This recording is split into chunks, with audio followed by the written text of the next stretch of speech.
सबको जय मसीह की। आप लोग कैसे हैं? मैं आशा करता हूं आप लोग ठीक होंगे। कोविड-19 के कारण हम लोग जो है घरों में आइसोलेटेड हैं। मैं आशा और विश्वास करता हूं आप जो है अपने परिवार के साथ मिलकर प्रभु की महिमा कर रहे होंगे। इंटरनेट में एक फ़ोटो बड़ी वायरल हो रही है। उसमें एक तरफ शैतान की फ़ोटो है और दूसरी तरफ यीशु मसीह की फ़ोटो है और शैतान ये कहता हुआ दिख रहा है कि देखा, मैंने चर्च बंद करवा दिए। तो यीशु मसीह कह रहे हैं कि चर्च बंद नहीं किया, लेकिन जो है हर घर में चर्च खोल दिया। तो आज हम घरों से एज अ चर्च प्रभु की महिमा करने वाले हैं। तो आइए हम पहले प्रार्थना कर लें, उसके बाद जो है हम सेवा को आगे बढ़ाएंगे।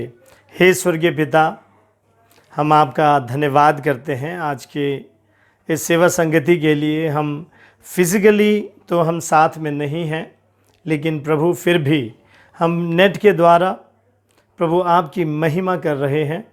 हर घर में प्रभु हम आपकी महिमा कर रहे हैं। प्रभु बहुत धन्यवाद। इस पेंडेमिक के कारण प्रभु जी हम लोग आज घरों में आइसोलेटेड हैं। एक शुद्ध हवा और शुद्ध वातावरण के साथ एज अ फैमिली मिलकर प्रभु आपकी आराधना कर रहे हैं।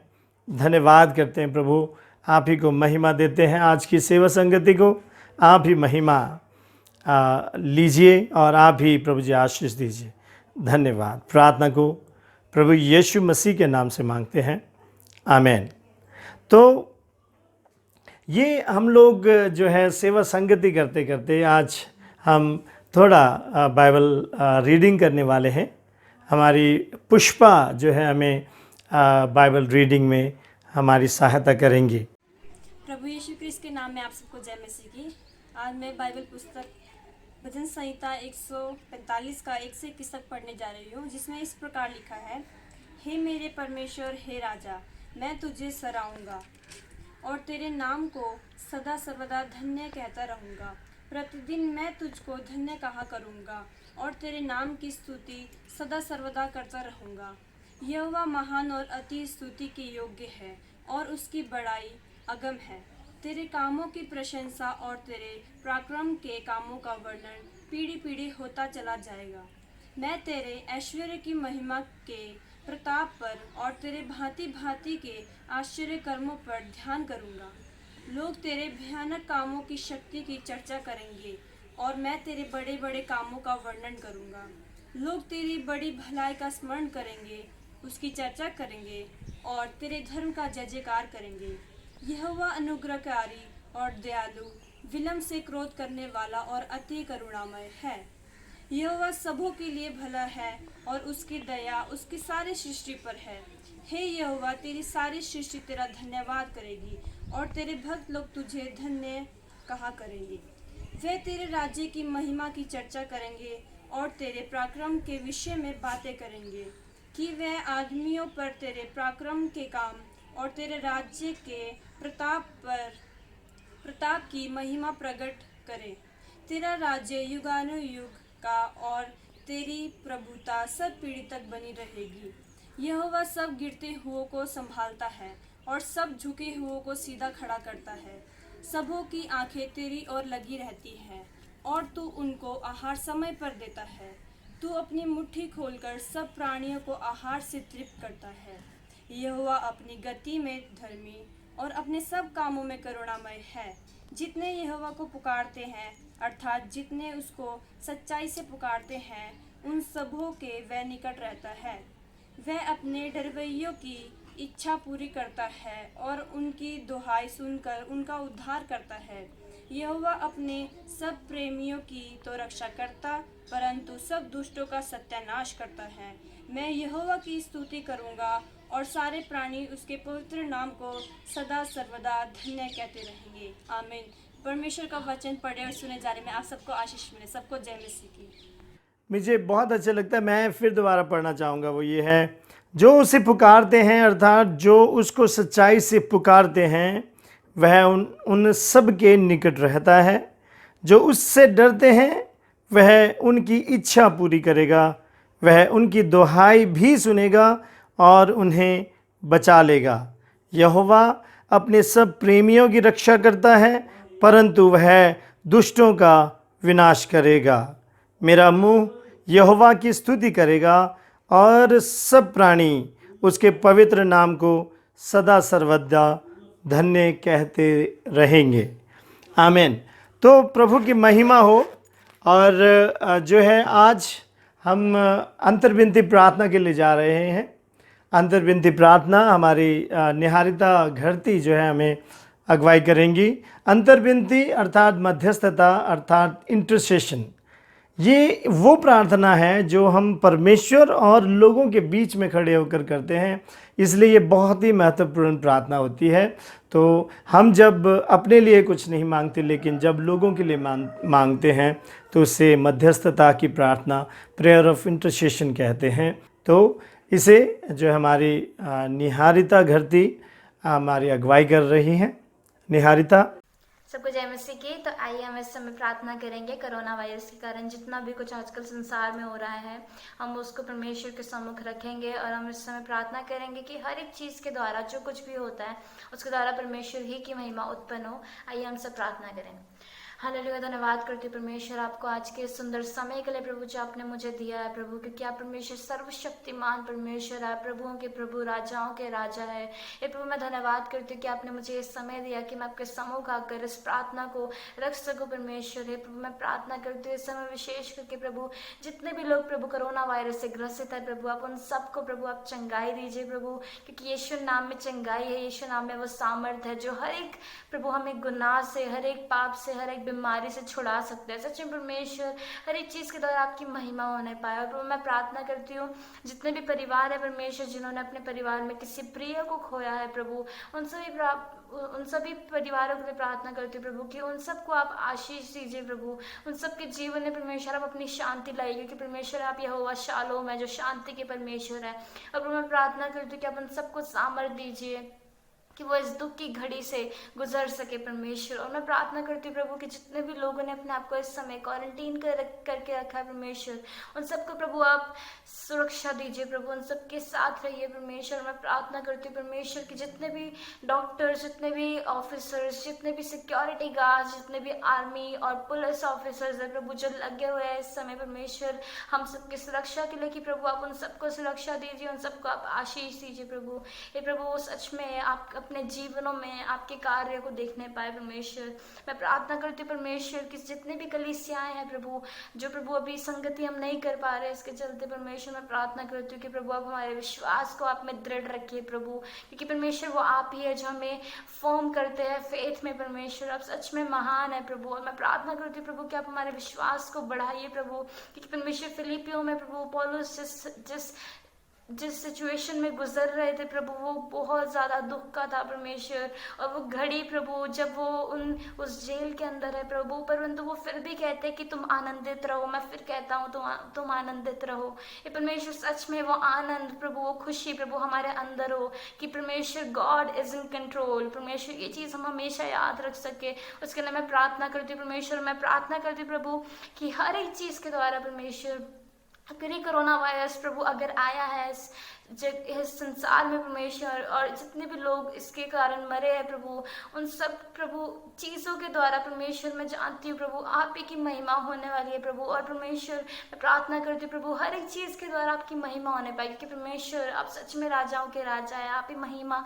सारी महिमा के योग्य है प्रभु। मैं प्रार्थना करती हूँ प्रभु इस समय प्रभु जितने भी लोग प्रभु हम सब घर में बैठ के प्रभु प्रार्थना करते हैं प्रभु, आपके सम्मुख आते हैं प्रभु, आप हम पर दया कीजिए प्रभु, आप अपना अनुग्रह हम पर बरसाइए प्रभु, क्योंकि परमेश्वर हम आपके अनुग्रह आपके दया के बिना कुछ नहीं कर सकते प्रभु। परमेश्वर हमारा रखवाली करना व्यर्थ है, हमारा कुछ भी खुद से करना व्यर्थ है परमेश्वर, क्योंकि हम अपनी अंडरस्टैंडिंग पे प्रभु लीन नहीं कर सकते, परंतु परमेश्वर केवल और केवल आप पर ही भरोसा कर सकते हैं प्रभु।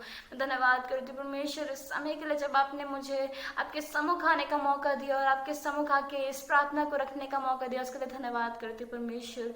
और प्रभु सच में प्रभु हम जिए या मरे केवल और केवल आप ही के लिए जिए प्रभु, क्योंकि परमेश्वर यीशु नाम के अलावा कोई ऐसा नाम नहीं है स्वर्ग के नीचे और धरती के ऊपर जिसके द्वारा उद्धार मिलता है परमेश्वर। मैं धन्यवाद करती हूँ परमेश्वर इस समय के लिए प्रभु, आपकी उपस्थिति के लिए धन्यवाद करती हूँ परमेश्वर। सच में आप महान है प्रभु, धन्यवाद धन्यवाद परमेश्वर। सारी प्रार्थना को यीशु मसीह के नाम से मांगती हूँ, आमीन। सबको जय मसीह की, आप सबको प्रभु आशीष दे। थैंक यू वेरी मच निहारिता घरती, आपकी पावरफुल प्रार्थना के लिए।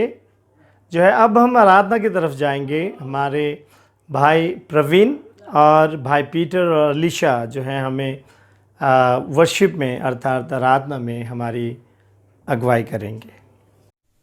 सबको यीशु मसीह के नाम में जय मसीह की।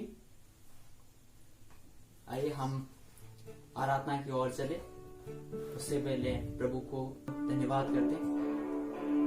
आइए धन्यवाद करते प्यारे खुदावन आज के दिन के लिए, आज के समय के लिए। प्रभु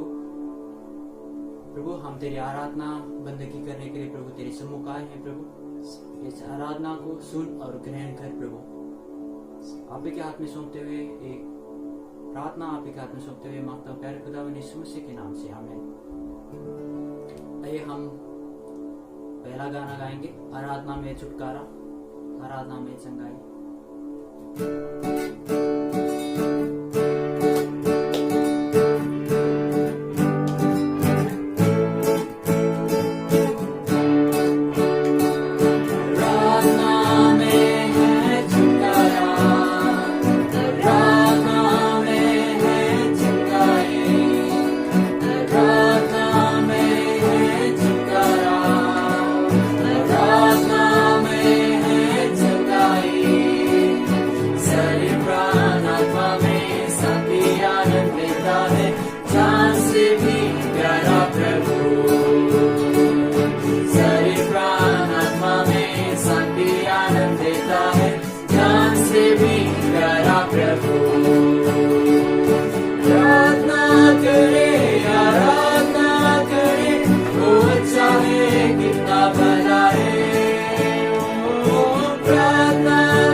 प्रार्थना विश्वास की प्रार्थना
जिसमें और कोई नाम नहीं प्रभु तेरे सिवाय प्रभु, जिसमें उद्धार है, जिसमें मुक्ति है प्रभु।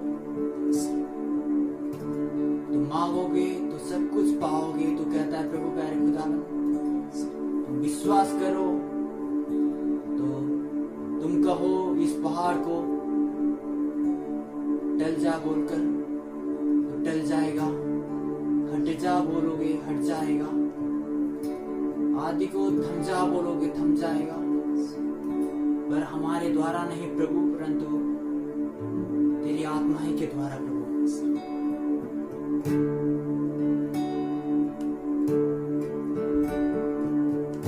ना तो बल से ना शक्ति से, पर तेरी आत्मा के द्वारा। ना तो बल से ना शक्ति से, पर तेरी आत्मा के द्वारा। ये पहाड़ हट जाएगा, ये पहाड़ हट जाएगा, ये पहाड़ हट जाएगा, फिर तेरी आत्मा के द्वारा। ना तो बल से ना शक्ति से, पर तेरी आत्मा के द्वारा। ना तो बल से ना शक्ति से, पर तेरी आत्मा के द्वारा। सच में प्रभु हमारे द्वारा नहीं, परंतु आपके ही आत्मा के द्वारा प्रभु हम सब कुछ कर सकते हैं प्रभु प्यारे खुदावन। धन्यवाद करते प्यारे खुदावन फिर एक और मौका देने के लिए कि आपको धन्यवाद कर सके प्रभु। और प्रभु आपने दिया हुआ समय प्रभु हमने आपको चढ़ाया हुआ है प्रभु, इसको सुन और ग्रहण कर प्रभु। धन्यवाद करते प्यारे खुदावन, ये आराधना आप ही के हाथ में सौंपते हुए मांगते हूँ प्यारे खुदावन यीशु मसीह के नाम से, धन्यवाद। हमारे भाइयों को हमें आराधना में अगुवाई करने के लिए ना तो बल से न शक्ति से, पर तेरी आत्मा के द्वारा ये पहाड़ हट जाएंगे, ये जो कोविड-19 है ये हट जाएगा, पर तेरी आत्मा के द्वारा। हालेलुया। तो ये प्रभु की बड़ी आशीष है हमारे जीवनों में। हमारे बीच में हमारी भाभी शांति गुरुंग हैं, वो जो है हमें जो है उनके जीवन में परमेश्वर ने जो काम किए हैं उसको जो है गवाही के रूप में हमारे सामने पेश कर रहे हैं। मैं आशा करता हूँ आप लोग भी उनके जीवन से, उनकी इस गवाही से आशीषित होंगे। सबको जय मसीह की। मेरा नाम शांति है और मैं आज छोटा सा गवाही बांटना चाहती हूँ अपने जीवन में। इन दिनों जो परमेश्वर ने बात किया है इन दिनों कि सच में प्रभु परमेश्वर, मेरे जीवन में एक प्रश्न थी कि लोग परमेश्वर को पाने के बाद जीवन बदल जाता है, और परमेश्वर को पाते टाइम मैं कितना रोया, कितना आंसू बहाया, ऐसा भी मैंने सुना था।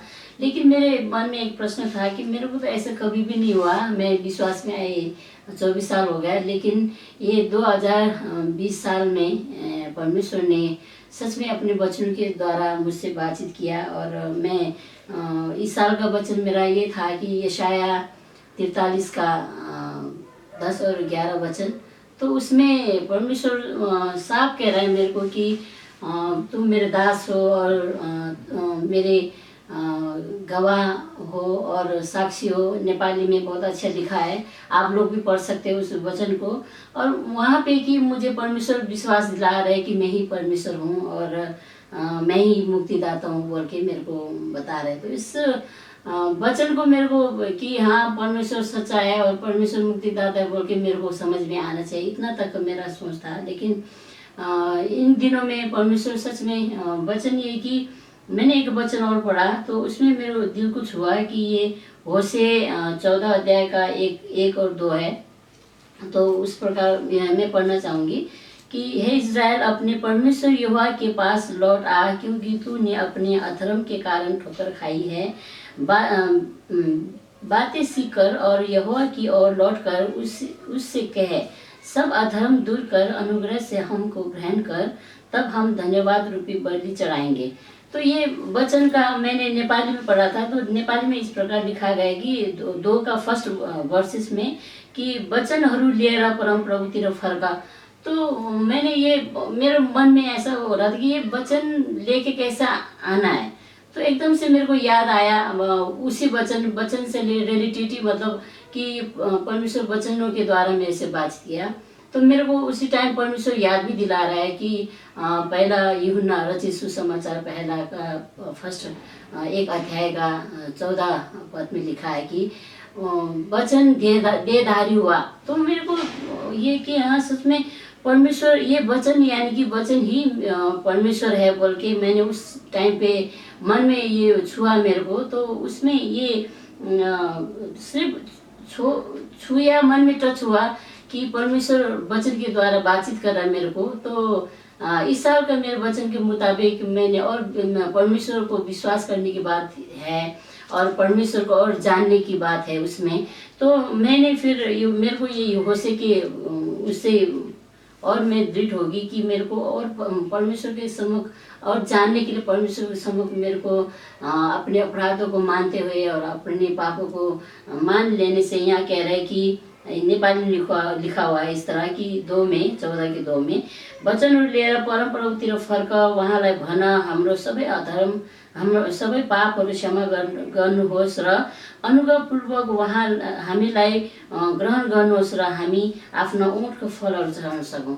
फिर मैंने इसी प्रकार से मैंने लिया कि पहली बार मेरे जीवन में ऐसा हुआ कि मैं वचन सुनती थी पर उसको कभी भी मैं फॉलो नहीं कर पाती थी, मैं भूल जाती थी, ऐसे नॉर्मली ज़िंदगी में जीती थी। लेकिन इस बार मेरे को ऐसा नहीं हुआ, मेरे को बार बार मेरे को प्रार्थना में जाने के लिए भी परमेश्वर अगुवाई कर रहा था। तो मैं गई प्रार्थना करने बैठी। प्रार्थना करते टाइम भी मैंने इतना अपने आत्मा ही मुझे सिखा रहे थे कि किन किन बातों के लिए मुझे क्षमा मांगना चाहिए। मैं विस्तार से और आने वाले दिनों में भी बताऊंगी कि पश्चाताप किस प्रकार से होता बोल के।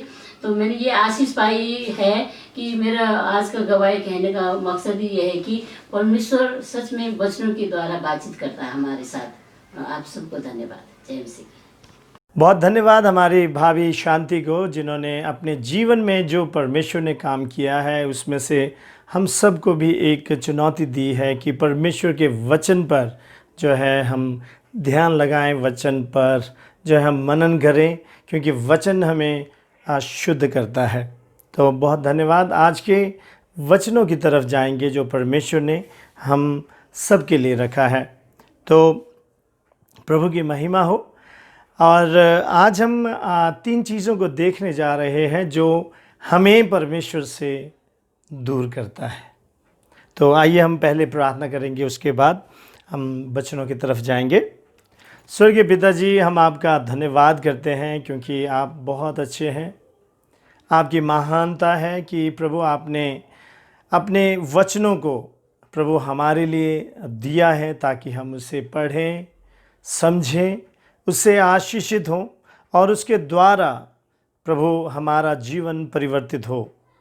प्रभु हम आपका धन्यवाद करते हैं, आप ही को महिमा देते हैं ताकि हम इससे सीखें और आपको महिमित कर सकें। धन्यवाद करते हैं। प्रार्थना विनती हमारे उद्धारकर्ता मुक्तिदाता प्रभु यीशु मसीह के नाम से मांगते हैं, आमीन। तो प्रभु की महिमा हो। आज हम जो है प्रभु के वचन से जो है देखेंगे, जिस प्रकार से मैंने बताया कि जो है 3 बातें जो एक मनुष्य को परमेश्वर से अलग करती हैं।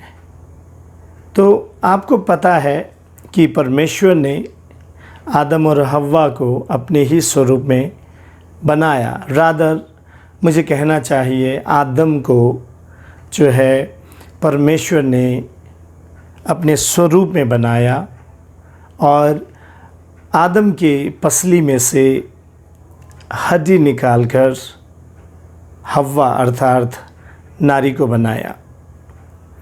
और आपको पता है कि परमेश्वर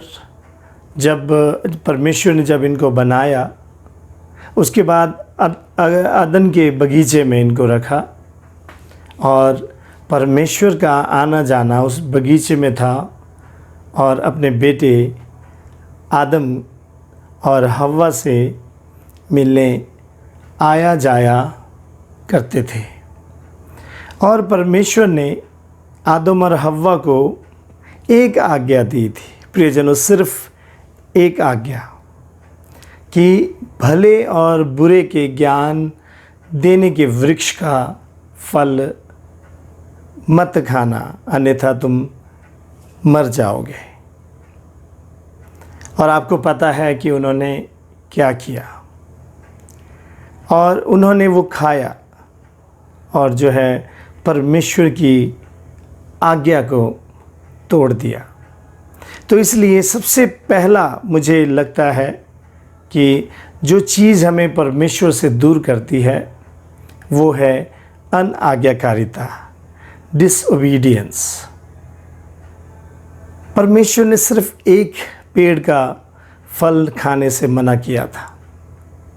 हज़ारों पेड़ थे वहाँ पर उस अदन के बगीचे में, लेकिन दुर्भाग्यपूर्ण ये घटना है कि उन्होंने सिर्फ उसी पेड़ के फल को खाया जिसकी मनाही थी, अर्थात उन्होंने परमेश्वर की आज्ञा का उल्लंघन किया। और लेटर चैप्टर्स में आप पाते हैं परमेश्वर कहते हैं मैं इनको बनाकर पछताता हूँ। तो जो आज्ञा पालन हम लोग नहीं करते हैं, मनुष्य जाति नहीं करते हैं, तो परमेश्वर पछताते हैं, क्योंकि परमेश्वर का भरोसा आपके और मेरे ऊपर होता है और हम उस भरोसे को तोड़ते हैं, उस आज्ञा को तोड़ते हैं, तो उन्हें बहुत दुख लगता है। और एक और आपको इंसिडेंस अगर याद हो, पहला शमूएल 15 अध्याय 11 से लेकर लगभग 22 तक अगर आप देखेंगे तो वहाँ शाऊल राजा को भी परमेश्वर कहते हैं मैं राजा को शाऊल को राजा बनाकर पछताता हूँ। क्यों? क्योंकि राजा शाऊल ने परमेश्वर की आज्ञा का पूर्ण रीति से पालन नहीं किया था। प्रियजनों, आज्ञा जब हम नहीं पालन करते हैं तो परमेश्वर की नज़र में हम लोग अयोग्य ठहर जाते हैं। रोमियो 3:23 क्या कहता है? रोमियो 3:23 कहता है क्योंकि सब ने पाप किया है और परमेश्वर की महिमा से रहित है, अर्थात कि सब ने परमेश्वर की अवज्ञा की है, अनाज्ञाकारिता की है, जिसके कारण से हम लोग मनुष्य जाति या सब के सब जो है परमेश्वर से दूर हो गए हैं। परमेश्वर और मनुष्य के बीच में एक बड़ी खाई जो है बन गई है। तो इसलिए हमें चाहिए मेरे प्रियजनों कि हम लोग अवज्ञा की तरफ न जाकर आज्ञाकारिता की तरफ हम बढ़ें, हम जाएं। और दूसरा चीज़ मेरे को लगा इम्पॉर्टेंट है कि वो है अक्षमा, अनफॉरगिवनेस। परमेश्वर ने देखा मनुष्य जाति जो है पाप में पड़ चुकी है, उन्होंने आज्ञा तोड़ दिया है और ये लोग जो है पवित्रता में कभी भी नहीं पहुंच सकते हैं। इसलिए उन्होंने यीशु मसीह को भेजा, ताकि यीशु मसीह जो है वो जो पाप, जो बलवा, जो विद्रोह हमने परमेश्वर के विरुद्ध में किया था, उसके बदले अपने प्राण को दें और क्षमा प्राप्त कर लें परमेश्वर से। प्रियजनों, अगर हम परमेश्वर से क्षमा प्राप्त नहीं कर पाएंगे या उस ज़रिए को, उस माध्यम को, जिस माध्यम को परमेश्वर ने तैयार किया है कि हम उस पाप से जो है क्षमा पाएं, अर्थात यीशु मसीह को यदि हम विश्वास नहीं करते हैं तो मुझे नहीं लगता कि हम कभी भी क्षमा प्राप्त कर सकते हैं। प्रियजनों, एक उदाहरण जो मत्ती रचित सुसमाचार 18 अध्याय में है, मुझे बहुत अच्छा लगता है और मुझे जो है थोड़ा डर भी लगता है।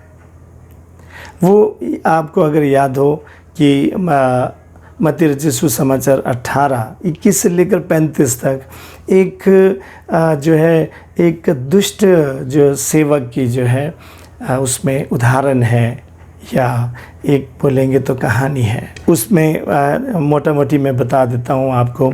उसमें जो राजा को ये चेक करना था कि उसके देनदार कितने हैं, कितना मैंने लेना है।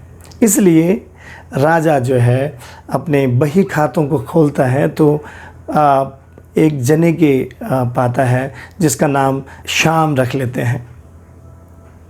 शाम के खाते पे वो भी रुपए भी हम मान लेते हैं कि 1 करोड़ रुपए जो है राजा को देने थे। और वो राजा के दरबार में उसको बुलाया गया, और राजा के दरबार में जब वो आया तो वो उसके हालात देखकर राजा को दया आई और राजा ने उसको क्षमा कर दिया, 1 करोड़ रुपए क्षमा कर दिया। और वो धन्यवाद देते हुए, राजा को धन्यवाद देते हुए वो आंगन में जा रहा था। वो राजमहल को क्रॉस कर ही रहा था। उसी समय उसने अपने एक देनदार को, जिसने मान लीजिए 1000 रुपये जो है उस शाम को देना था, तो शाम जो है उसके पीछे पड़ गया और उसको जो है मारने पीटने लगा या ज़बरदस्ती करने लगा और धमकियां देने लगा कि उसको जो है जेल खाने में डाल देंगे और पाई जो है से हिसाब ले लिया जाएगा। तो ये देखकर राज दरबारी लोग, जो उसने देखा था कि उसके करोड़ रुपए जो है राजा ने क्षमा कर दिए हैं, लेकिन ये 1000 रुपये क्षमा नहीं कर पा रहा, 1000 रुपये के पीछे इसको जान से मारने तक या इतनी बड़ी बड़ी धमकियां दे रहा है, उसको जाके राजा के पास जाके बात लगा देते हैं और राजा उसको बुलवा भेजता है। और राजा जो है उसको यूँ कहता है, तो फिर मैंने जिस प्रकार तुझ पर दया की, क्या उसी प्रकार तुझे भी अपने संगी दास पर दया नहीं करनी चाहिए थी? और उसके स्वामी ने क्रोध से भरकर उसे यातना देने वालों को सौंप दिया कि ऋण चुकाने तक उन्हीं के हाथों में रहे। इसी प्रकार यदि तुम में से प्रत्येक अपने भाई को हृदय से क्षमा न करे, तो मेरा स्वर्गीय पिता भी तुम्हारे साथ वैसा ही करेगा। है ना कितने डरने वाली बात। प्रियजनों, ये जो है परमेश्वर से दूर या नज़दीक करने का एक जो है एक संबंध है, एक ज़रिया है।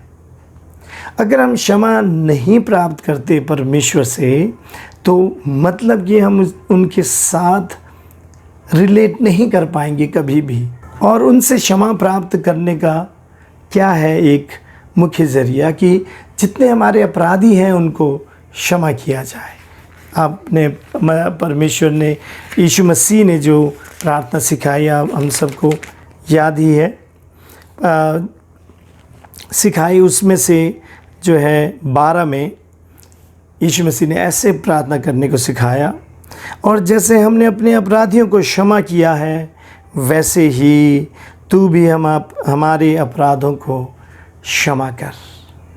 हमें पहले हमारे अपराधियों को क्षमा करना है, उसके बाद परमेश्वर से हम क्षमा प्राप्त करेंगे।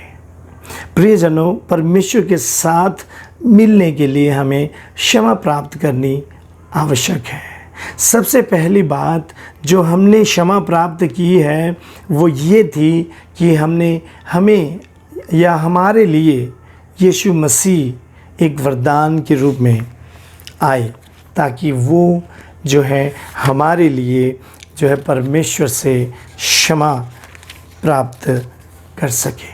क्योंकि पाप की मजदूरी तो मृत्यु है, परंतु परमेश्वर का वरदान हमारे प्रभु मसीह यीशु में अनंत जीवन है।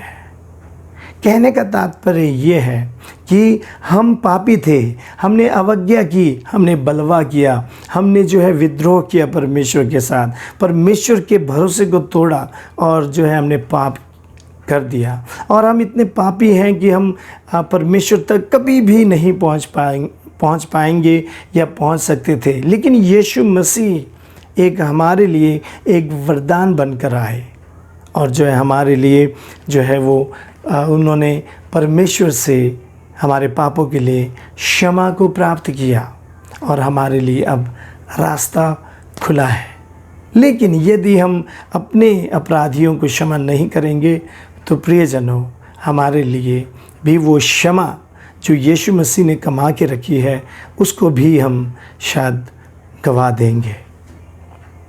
प्रियजनों, ये हमारे लिए डर की बात है। इसलिए अक्षमा जो है एक डेंजरस वेपन है जो परमेश्वर और हमारे बीच में दरार को लेकर आता है या दूरी को बनाता है।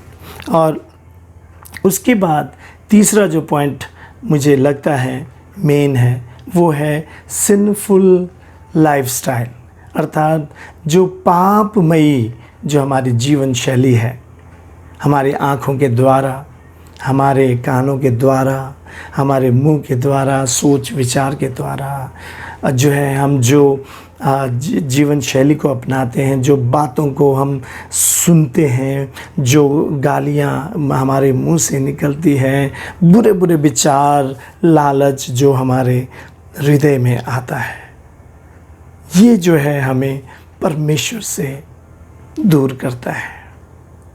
जिस प्रकार से शादीशुदा हैं तो शादी से बाहर जो किसी के साथ लगना या किसी को अट्रैक्ट करना या किसी को ल्योर करना वो भी एक पाप है। शादी से पहले शारीरिक संबंध बनाना पाप है, गलत संबंधों में रहना पाप है। तो प्रियजनों, यदि हमारा लाइफस्टाइल ऐसा है तो हमें बदलने की ज़रूरत है, क्योंकि हमें इससे जो है परमेश्वर जो है इससे परमेश्वर को नफ़रत है और परमेश्वर के साथ हमारी दूरी को और बढ़ाता है।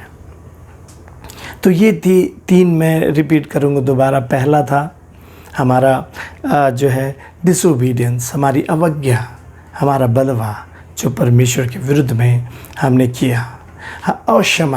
अक्षमा अर्थात कि हमने परमेश्वर से क्षमा नहीं पाई।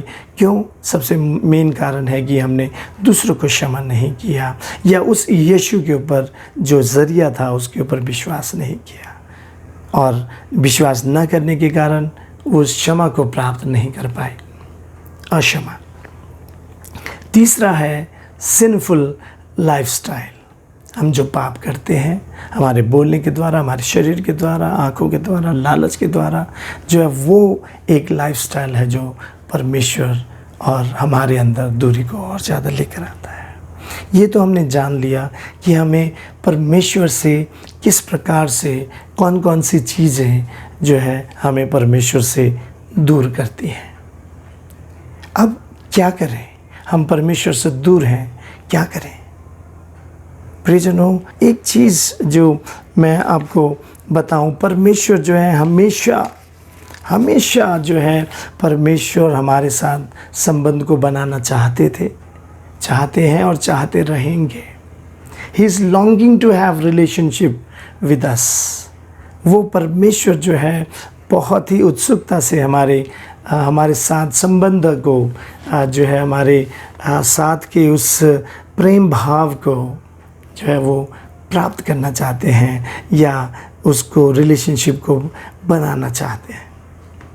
ये जो है यशाया 1:18 कहता है, यहोवा कहता है आओ हम आपस में वाद विवाद करें। तुम्हारे पाप चाहे लाल रंग के हों तो भी वे हिम के समान श्वेत हो जाएंगे, चाहे वे किरमिजी लाल ही रंग के क्यों न हों, वे ऊन के समान उजले हो जाएंगे। हालेलुया। ये परमेश्वर का इनविटेशन है आपके और मेरे लिए, यदि हम अभी भी पाप में हैं तो। परमेश्वर कहते हैं आओ, कम से कम बेटे आओ, मुझसे बातचीत करो, कहो कि तुमसे पाप हो गया है, मैं तुम्हें क्षमा कर सकता हूँ। I am able to forgive you, I am able to patch up with you. मैं तुम्हारे साथ जो है दोबारा मिलने के लिए जो कुछ भी बन पड़े मैं करने के योग्य हूँ। मैंने अपने बेटे तक को नहीं रख छोड़ा क्योंकि मैं तुमसे प्रेम करता हूँ, ताकि तुम आके जो है मुझसे मिल सको। अपने बेटे तक को दे दिया तो मैं और क्या चीज़ रखूँगा। Come on, let's have a talk. आओ थोड़ा वाद विवाद करें। परमेश्वर ये इनविटेशन देते हैं।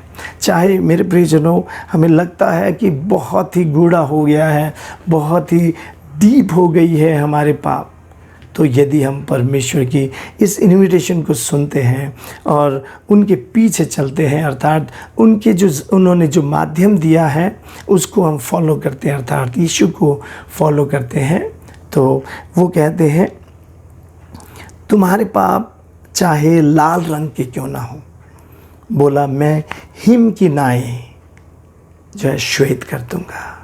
हिम को बहुत सारे लोग बर्फ़ कहते हैं। मुझे लगता है कि बर्फ़ और हिम में बहुत अंतर है। हिम पहाड़ की ऊंची चोटियों पर गिरती है, जहाँ पर जो है ज़्यादा पोल्यूशन नहीं है, जहाँ पर जो है ज़्यादा गंदगी नहीं है, वहाँ पर बहुत उजले हैं। और आप पहाड़ों में जाएंगे, ग्लेशियर्स में जाएंगे, जो सियाचिन के ग्लेशियर में जाएंगे, तो वहाँ पर वो बर्फ़ इतनी ज़्यादा जो है उजले हैं कि उनको जो है आँखों में जो है चश्मा लगाना पड़ता है, इतने उज्जले हैं। तो यीशु का जो इनविटेशन है, परमेश्वर का इनविटेशन वो ये है, आओ बातचीत करो। यदि तुम्हारे जो पाप लाल रंग के हों तो मैं हिम की नाई श्वेत कर दूंगा। यानी इतने जो है हमें पवित्र कर देने के लिए वो तत्पर हैं। चाहे किरमिजी लाल ही क्यों ना हो, लाल उसके अंदर और किरमिजी यानी कि और ज़्यादा डीप लाल ही क्यों ना हो, उनको मैं ऊन के समान उजले बना दूंगा। ही इज़ एबल, वो योग्य है आपके और मेरे पाप को क्षमा करने के लिए, आपके और मेरे उद्धार के लिए वो योग्य है, वो कर सकते हैं। हालेलुया। तो प्रभु की महिमा हो। प्रियजनों, हम हो सकता है हमें बहुत फील होता हो कि हम परमेश्वर से बहुत दूर चले गए हैं, परमेश्वर की आज्ञाओं का पालन नहीं करते हैं, परमेश्वर ने बहुत सारे वचन दिए हैं लेकिन उसका मैं पालन नहीं कर पा रही, इसलिए मैं परमेश्वर से दूर हो गया हूँ। तो यदि आपकी चेतना खुलती है इसी समय, तो प्रभु बोल रहे हैं आओ हम आपस में वाद विवाद कर लें। और जो है हमारे यशाया 1:18 हम पढ़ चुके हैं। अभी भजन संहिता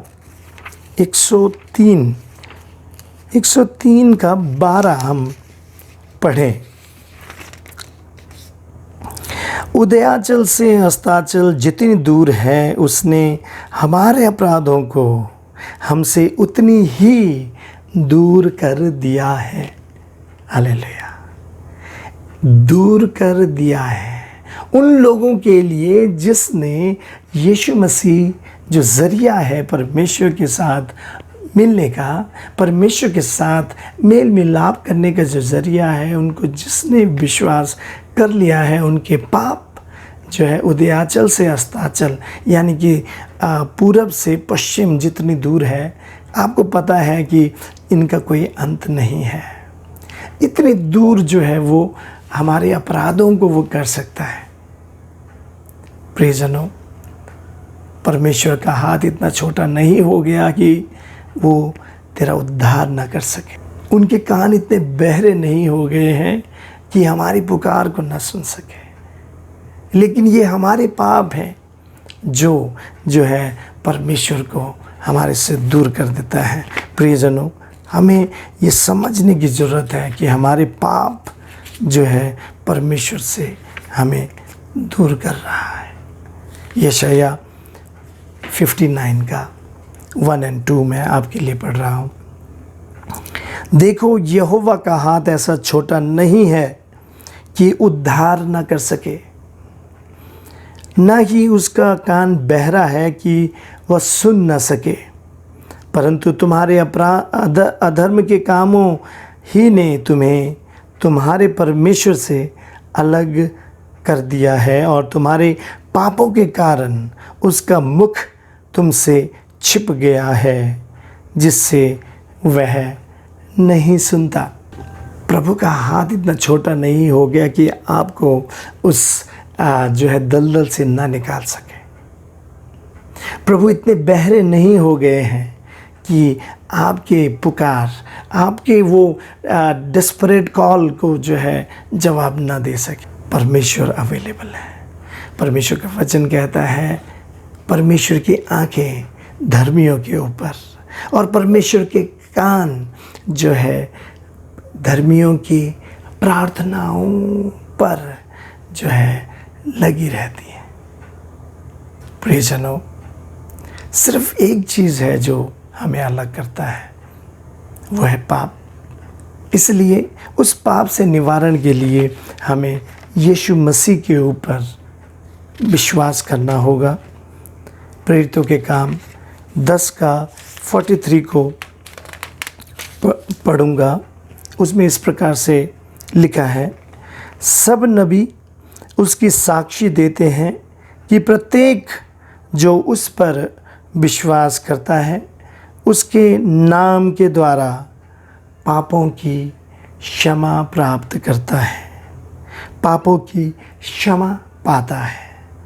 जो कोई यीशु के ऊपर विश्वास करता है उसके नाम के द्वारा, अर्थात यीशु मसीह के नाम के द्वारा पापों से क्षमा पाता है। प्रियजनों, जो यीशु के ऊपर विश्वास करता है वो जो है पापों की क्षमा प्राप्त करता है। चाहे विश्वासी हो अविश्वासी हो, जो कॉन्वेंट में पढ़े हैं वो लोग इस वचन को बखूबी जानते हैं। यूहन्ना रचित सुसमाचार 3:16, क्योंकि परमेश्वर ने जगत से ऐसा प्रेम किया कि उसने अपना इकलौता पुत्र दे दिया ताकि जो कोई उस पर विश्वास करे वह नाश न हो परंतु अनंत जीवन पाए। जो कोई उस पर विश्वास करे, जो कोई, यहाँ पे भी लिखा है प्रत्येक जो उस पर विश्वास करता है। एक और मैं दिखा देता हूँ, यूहन्ना 1:12, ये भी आपको पता है, परंतु जितनों ने उसे ग्रहण किया उसने उन्हें परमेश्वर की संतान होने का अधिकार दिया। जितनों ने, जो कोई, यानी कि देयर इज़ अ कंडीशन। प्रियजनों, जो कोई, प्रभु का जो प्रिंसिपल है मुझे बहुत अच्छा लगता है, जो उनका फॉर्मूला है बहुत अच्छा लगता है। एक उदाहरण, प्रार्थना करते समय, बेटी की प्रार्थना करते समय बहुत बार जो है, प्रभु जितनों ने दिया है आशीष दीजिए, जितनों ने नहीं दिया उनको देने वाला बनाइए करके जो है बहुत सारी प्रार्थना करते हैं। लेकिन मैंने एक चीज़ को प्रभु से पाया, वो मैं बताना चाहता हूँ। प्रभु का फॉर्मूला ऐसा नहीं है कि जितनों ने दिया उसी के ऊपर सिर्फ लागू होता हो, लेकिन जितनों ने नहीं दिया उनके ऊपर भी वो फॉर्मूला लागू होता है। कैसे? जिस प्रकार से जितनों ने दिया नहीं दिया सबको 30, 60 और 100 गुना करके प्रतिफल मिलता है, वचन बताता है। तो जितनों ने 10 रुपये दिया, मानिए 10 रुपये दिया, जो फॉर्मूला क्या है, जो सेटिंग में है, ऑटो सेटिंग में, वो है 30 गुना, 60 गुना, 100 गुना। जिन्होंने 10 दिया, बाई चांस 30 से गुना हो रहा है तो 300 है ना, और जो 60 से हो रहा है 600 है ना, जो 100 से हो रहा है कितना, 1000। लेकिन यही फॉर्मूला जिन्होंने नहीं दिया उनके लिए भी होता है। 0 दिया, 0 फॉर्मूला क्या है, ऑटो फील्ड फॉर्मूला है, multiplied by 30। 0 multiplied by 30, 0 multiplied by 60 is 0. 100, 0 multiplied by 100 is equal to 0. सो परमेश्वर का जो फॉर्मूला है सेम है विश्वासी अविश्वासी के लिए। ऐसे ही यहाँ पर यूहन्ना 3:16 भी यही कहता है, जो कोई उस पर विश्वास करे वह नाश ना हो परंतु अनंत जीवन पाए। प्रेरित 10:43 में क्या बोला, जितनों ने उसे ग्रहण, उस पर विश्वास किया, पापों से क्षमा प्राप्त किया है। यहीं पे 1:12 में, यूहन्ना 1:12 में, जितनों ने उसे ग्रहण किया उसने परमेश्वर का संतान होने का अधिकार दे दिया। फॉर्मूला सबके लिए बराबर है, ये कंडीशन सबके लिए है, लेकिन आशीष वही पाएंगे जिन्होंने विश्वास किया, जिन्होंने ग्रहण किया। तो वहीं से जो है वह डिफरेंस पता हो जाता है। मेरे प्रियजनों, हमें जो है हमारे अवज्ञा के कारण हम परमेश्वर से दूर हैं, हमारे अक्षमा के कारण परमेश्वर से हमारी दूरी बनी हुई है, हमारे जीवन की शैली से, जीवन जीने के तरीके से, या हमारे पापमय स्वभाव के कारण जो है हम परमेश्वर से दूर हैं।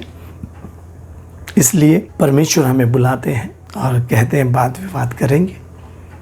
अगर हम ये आवाज़ सुनते हैं, परमेश्वर की उस इनविटेशन को सुनते हैं, उनके पास आएं और उस बहुतायत के जीवन को पाएं, उस पवित्रता को पाएं, उस परमेश्वर जिसने आकाश और धरती को बनाया है, जिसने स्वर्ग और नरक को बनाया है, जिसने हम सब को बनाया है, उससे मिलने का, उसके साथ हमेशा रहने का अधिकार प्राप्त करता है। ये सिर्फ यीशु मसीह के बलिदान के कारण, यीशु मसीह ने जो क्षमा क्रूस पर आपके और मेरे लिए कमाई है, उसके द्वारा होती है। तो इसलिए प्रभु हम सबको आशीष दे, हमें मदद करे कि हम अनाज्ञाकारी नहीं परंतु आज्ञाकारी बने। हम जो है, हम में अक्षमा न हो लेकिन क्षमा से पूर्ण हो, क्षमा से जो भरपूर हो। पतरस को यीशु मसीह ने कहा था 7 के 70 गुना बार जो है क्या करना है, क्षमा करना है। एक गलती के लिए एक भाई को इतनी बार क्षमा करने के लिए बोला है। तो वो क्षमा को देंगे तो जो है परमेश्वर की क्षमा को हम प्राप्त करेंगे। ये सिर्फ बातों में नहीं रह गया, यीशु मसीह ने अपने शत्रु तक को जो है क्षमा करने के लिए प्रार्थना मांगी थी। और हमारे जीवन को, हमारी जीवन शैली को, हमारे लाइफस्टाइल को जो है पाप रहित बनाएं, पाप से दूर अर्थात पवित्र बनाएं। हम जो है ज़्यादा संगत जो है हम पवित्र लोगों का करें, परमेश्वर के लोगों के साथ करें, वचन के साथ करें, प्रार्थना के साथ करें, परमेश्वर से बातचीत करके जो है करें। इसी से जो है हमारा उद्धार होगा, हम जो है परमेश्वर के नज़दीक जा सकेंगे। प्रियजनों, रोमियो 8:6 उसको मैं जो है क्लेम करके जो है हम इसको ख़त्म करेंगे, आज के वचन की सेवा को ख़त्म करेंगे। वो कहता है रोमियो 8:6, क्योंकि शरीर पर मन लगाना तो मृत्यु है, परंतु आत्मा में मन लगाना जीवन और शांति है। प्रियजनों, शरीर यहीं रह जाएगा, इसे खुश रखने की कोशिश न करें, लेकिन आत्मा को खोजें, आत्मा में मन लगाएं, क्योंकि वही जो है हमें उस परमेश्वर के साथ रहने में सहायता करने वाला है। वो पवित्र आत्मा आपको और मुझे इन जो चीज़ों से जिनसे हम थके हुए हैं, जो है अवज्ञा से थके हुए हैं, अक्षमा से थके हुए हैं, पापमय जीवन से थके हुए हैं, उससे विजय दिला सकता है, उससे हमें जयवंत कर सकता है। इसलिए आत्मा में मन लगाएं, उसी में जीवन है और उसी में शांति है। आइए प्रार्थना करें। स्वर्गीय पिता, धन्यवाद आपके इन वचनों के लिए। प्रभु, होने दीजिए कि हम लोग प्रभु शरीर पर नहीं परंतु आत्मा पर मन लगा सकें, जहाँ पर जीवन है, जहाँ पर शांति है। धन्यवाद यीशु, आपके कारण हम क्षमा प्राप्त कर सकते हैं सिर्फ विश्वास करने के द्वारा। प्रभु, होने दीजिए कि हम प्रभु जी प्रत्येक पाप से जयवंत होकर प्रभु जी हम आगे बढ़ सकें। धन्यवाद प्रभु, आप ही को महिमा देते हैं, आप ही को प्रशंसा देते हैं। धन्यवाद। प्रार्थना को प्रभु यीशु मसीह के नाम से मांगते हैं, आमीन। Thank you. God bless you.